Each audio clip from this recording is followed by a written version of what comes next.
So, looking at the South Bend 9C lathe, I've been learning a few things about it. One of the first things that I investigated was I looked up the serial number database and I learned about that. And it turns out that from, I think it was 1916 to 1947, they ran sequential serial numbers. And this one, 87451, shows as being built in 1940. So this thing is 85 years old, believe it or not. Now, apparently Grizzly, which has become the parent company of South Bend, they've purchased South Bend. Apparently they have all of the records, and if you pay them a fee, they'll send you the build sheet and who the thing was shipped to and all that stuff. So other things about it, I'm going to have to figure out just how bad a shape these ways are in. Some of the things I'm learning point to the fact that it might not be all that bad. I think I will do a complete tear down and overhaul before I use it.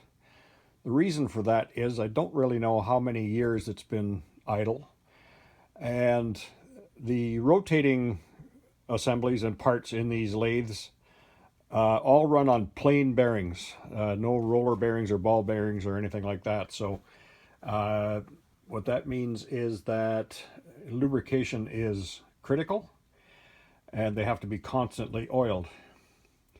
So the headstock oilers are here, and they feed oil to the bearing by means of a wick, like a felt wick. So who knows what kind of shape those wicks are in. They may be hard and not feeding oil up to the bearings anymore. Also, all of the change gears and the gears in the headstock assembly, they all run on plain bearings, and the same thing applies. They all have oiling wicks in them and so forth. So yeah, over the coming months, that'll be one of my projects, is to tear this thing down. And we may as well spiff it up while we're at it. We'll strip it down and give it a paint job and things like that. Now this chuck, the 3-jaw chuck, this is a 5-inch. I'm banging my head on wheels that are hanging overhead here. That's what the noise you're hearing is.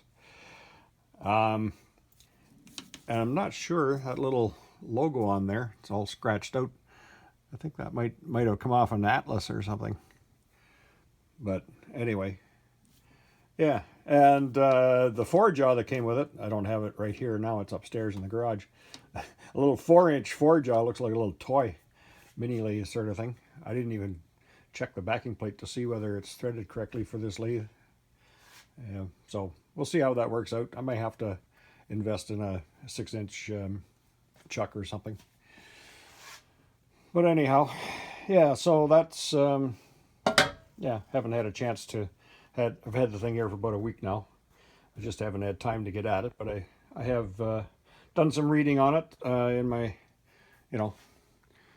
for my bedtime reading and so forth, and there's lots of info online, the machinist forums and stuff like that. So that's where we're at, and I will post updates as I go.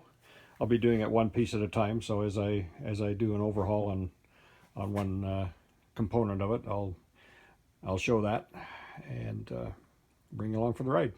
Thanks for watching. Bye for now.